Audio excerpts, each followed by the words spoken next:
I'm confiscating that card. Now how's about you go be a normal kid? The reason there is a Grunkle Stan and the reason there is a Gravity Falls, it all exists for one reason.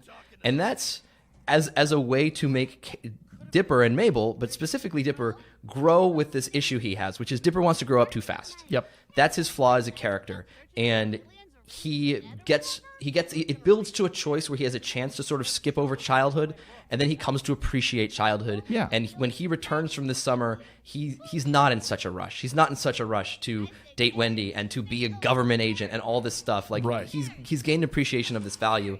And to me, like, this one summer is designed to do that. And yeah, it wouldn't have made any sense for him to come back. What would the story be to do another? There was no other summer story to tell. You could invent tons of monsters and jokes. Of course. But for an actual character arc for Dipper, this was built for that. So, like, yeah. to me, and the whole reason these government agents exist was, we actually had a slightly different plan. I had this thought at this point in the series that Dipper might want to be a government agent, and that Dipper might be given some choice at some point.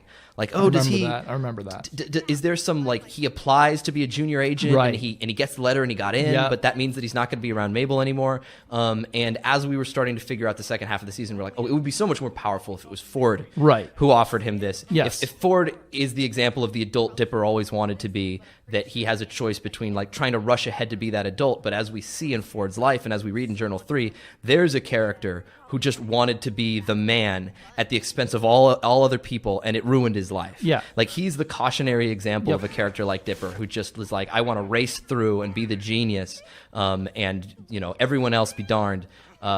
And that, so, like, we were thinking about all these things while we were building this episode. So there was a lot of pressure on it. Yeah, a lot of pressure. We're like, this is the first episode of the last season that needs to bridge these ideas, that needs to set up where our season is going. And also bring all our characters back. And we're seeing all the characters here re-arrive, basically, to our audience. This is something that we had, learned in season 1, that a party is a great way to bring characters together. It's great in Double Dipper. It's great in Northwest Manor. And so we thought this is a way to kind of see everybody. One good pie.